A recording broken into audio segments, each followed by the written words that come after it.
Yo, what's up, y'all? It's Cone back here again tonight with another episode of After the Buzzer. There are only 3 NBA games today, so this probably won't be a very long video, but there are some things I want to talk about in these games. In particular, there's one team that I've been wanting to talk about, and a lot of people have been asking me to talk about, because they've been really bad. As of recently, they've lost 8 of their last 10, and tonight they played the Brooklyn Nets, led for 46 of the 48 minutes, and lost. And that team is the Dallas Mavericks. They are one of the most frustrating teams I've ever watched. And I've watched a lot of frustrating teams. I watched a lot of OKC teams that have underperformed in the past. It's hard to watch them. And I'll kind of explain why first. I guess I'll give a shout to the Brooklyn Nets winning this game. Kevin Durant, 24 points. James Harden, 23 and 12 assists. 12 from James Johnson, who had a good game. Nick Claxton played some really solid defense on Luka Doncic throughout this one. And the Nets get a win, stay on top of the Eastern Conference for now. But the Mavericks should have won this game. This is a game that the Mavericks had in the palm of their hands. This was one that they were firmly ahead by. They were ahead by 11 points going into the fourth quarter, lost the fourth quarter by 14 points, 27-13. And it was like, I was mad at myself for watching that game, what I was watching at the end there. I spent my night, today was my last day of classes. If you didn't know, I'm a college student, so today was my last day of classes for the semester. And I spent my night, after finishing classes, I decided to unwind by watching the Mavericks brick corner threes over and over and over and over again. Tim Hardaway Jr. and Reggie Bullock combined for 0 of 13 shooting from 3. Luka Doncic, I believe, was 2 for 9, if I recall correctly. No one was hitting threes tonight. No one at all. And they had the third worst 3-point shooting performance of all time tonight. And this has become a theme with the Dallas Mavericks. They are so good at getting open threes. Like, Luka's playmaking is ridiculous. Luka is so good at getting open threes for his teammates. They just can't hit them. The whole plan in the offseason was to go out, get shooters, secure the shooters you already have, and just build that around Luka. You have this team where Luka Doncic handles the ball, he gets it to open shooters, and they knock down their shots. But let's look at the Dallas Mavericks' three-point percentages on the season. So first, let's take a look at Tim Hardaway Jr., who they gave a huge bag this offseason. 34%, which isn't terrible, but when you look at the fact that he's shooting 38% from the field, he's been wildly inefficient and super inconsistent for a guy that they're paying that much money. You've got a guy like Reggie Bullock, who is one of their bigger acquisitions in the offseason, someone that you brought in to be a 3-and-D guy, shooting 25.8% from 3 on the season. Kristaps is shooting 29.5%. Luka Doncic himself is shooting 32.5%. Jalen Brunson, 33%. Frank Ntilikina, 34%, which is one of the better shooters that shoots consistently. And he was someone who's never been known for his 3-point shooting. Dorian Finney-Smith and Maxi Kleber are like the only 2 guys who shoot a decent amount of threes and knock them down consistently.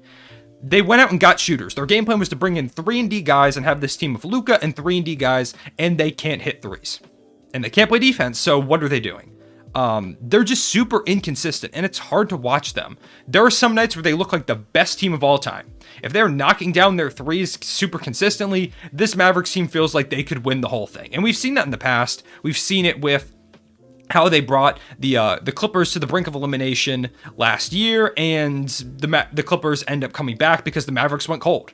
When they go cold, they're super beatable. When they're on fire, they are very, very hard to stop. And there's been too many times where they've gone super cold or just aren't hot enough to overcome teams. They're 11 and 12 now. They're under 500, and this is too good of a roster. Luka's too good of a player for them to be where they are right now. A big issue is they still don't have someone who can really create plays outside of Luka. Jalen Brunson, credit to him, is having a pretty solid season. He's averaging 5 assists. But when Luka goes on the bench, it doesn't feel like there's anyone who can really create. And even if they create, it doesn't matter because they're just going to brick the corner 3 anyways. It's so frustrating to watch them play. I don't get it.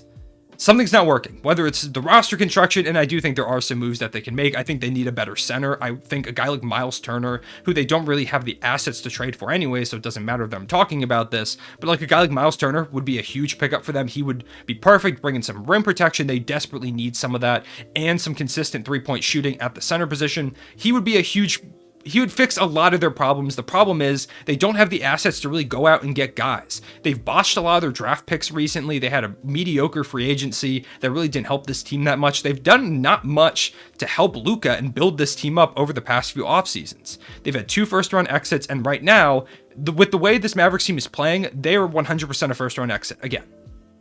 And Luka's too good of a player for that to be the case. Kristaps needs to be better. The shooters need to be better. Luka needs to be more efficient himself. He is getting better at that. He has gotten better efficiency-wise over the course of this season.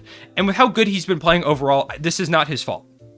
They've got to be better. They've got to give him someone else that can either create shots or give him someone that can finish the shots that he creates for them. Because the amount of corner threes, it was just basically Nets go down and score, Mavericks come back, brick a corner three. Nets go down and score, Mavs brick a corner three over and over and over again. And that's how I spent my Tuesday night torturing myself so that y'all could see this video. The Mavericks are just mediocre. Yeah, I guess that's really all I have to say. I don't know if this is a Jason Kidd problem, roster construction, but something's got to change, and the Mavericks need to do a better job building a team around Luka. Obviously, getting him shooters is a plus, but clearly they did not get the shooters they needed to because of how inconsistent they've been. Me and many other people have been saying for a while, they need to get more people that can create for others outside of Luka. You can't ask Luka to, like, one of Jason Kidd's things he said is they want Luka to play more off ball. But the problem is, if Luka's playing off ball, who's handling it? Like Jalen Brunson, sure, he's a solid player that can handle the ball. But then who else? Tim Hardaway Jr.? Like, and then who else outside of him? Like, are you playing like Trey Burke or something? Like, who's handling the ball if it's not in Luka's hands? Maybe that's something they should have gone out and got in the offseason. Maybe. Mavericks need to make some moves. This team's not great. Yeah, they're just one of the most frustrating teams I've ever watched. Luka's a ridiculous talent, and they're wasting him so far. I know it's very early in his career. It's way too early to say that they've wasted Luka's career or anything. Like, I think Charles Barkley said that earlier on the TNT halftime show, or the post-game show after this game finished up. They're not wasting his career or anything. He's in the first few seasons, but they have done a very poor job of building a team around Luka Doncic that lets him succeed. This team can only go so far with Luka carrying them. They've got to put more pieces around him. Hopefully that will happen soon, but I'm not entirely sure. Moving on from that one, the Lakers had one of their better games of the season against the Boston Celtics, especially that third quarter in this game, beating the Boston Celtics 117-102 to move to 13-12 on the season, above 500, a team that's been disappointing so far, similar to the Dallas Mavericks, but this game they were completely locked in, especially on the defensive end of the ball. They were making the Celtics work like crazy for every shot, especially Russell Westbrook. He had an amazing game playing defense. He was locked in offensively as well, 24-11. He did a great job as a cutter.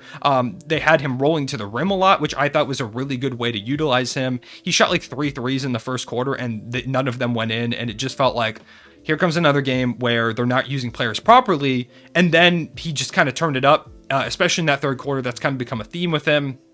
LeBron James had 34-5. A great game from him. He went crazy in that first quarter. I think he had 16 in the first and ending up with 30 on the game. He continues to ball out. I was worried this was going to be a game where no one would help him out in this one, but they ended up helping him out a little bit. 17 and 16 from Anthony Davis, who he wasn't like really looking for his shot too much in this one, but when he did get some shots, he really took advantage of kind of the slower defender in Al Horford, who is a good post defender. He just wasn't quick enough to keep up with Anthony Davis in that second half. He looked much better in the second half than the first. And yeah, it was just a solid win for the Lakers, especially defensively. Russell Westbrook really locked in on Jason Tatum. Tatum had 34 tonight, and he was really good for most of the game, but Russ made him work for every shot. And towards the end, Tatum kind of just got tired, and Russ was putting in a lot of effort on him. Even if he couldn't stop him, because Tatum is really tall and Russ is not as tall, he was still putting in effort. He was really getting up in his face, and he made things difficult for him. Like I said, though, he did have 34 in a solid game. Only 10 from Dennis Schroeder, who struggled a lot in this one. 13 from Rob Williams, who posterized Anthony Davis not once but twice. Yeah, it was Jason Tatum, 34 points, and then 13 from Rob Williams, 11 from Josh Richardson. They missed Jaylen Brown really bad. No one can really score on this team consistently outside of Tatum. Jaylen Brown is that secondary guy. When he comes back, they're going to be fine.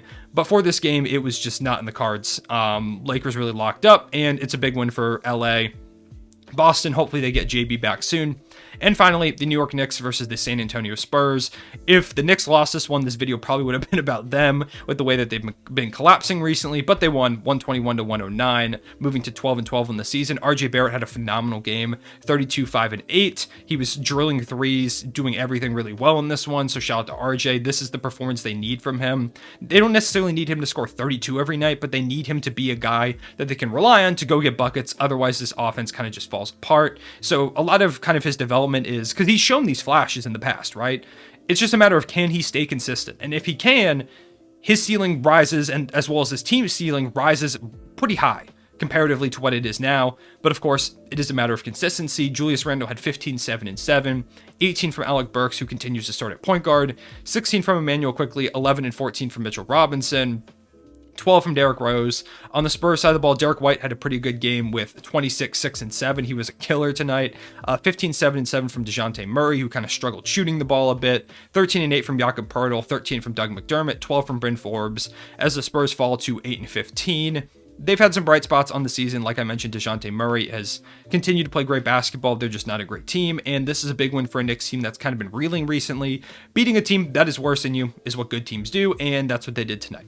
So those are my thoughts on the games from tonight. Like I said, only 3 of them, so not a super long video. Let me know what you think about the Dallas Mavericks. What changes do you want to see with them? What moves should they make? Is there any player you think they should target? Of course, like I mentioned, I think a Miles Turner would be perfect for them. I just don't see a way that they make that happen. There are going to be so many better trade packages out there that the Mavericks really can't compete with a lack of young talent and ability to kind of match the salary without giving them kind of a pretty big contract. So I don't quite see it happening, but that would be a move that would really help them out. If you have any idea, what the hell just happened to me? Any other ideas, let me know in the comment section below. If you made it this far, say Luca needs help in the comment section below to let me know you made it to the end. I appreciate y'all watching. Make sure to leave a like and subscribe. I will see y'all later. Real One, say it back.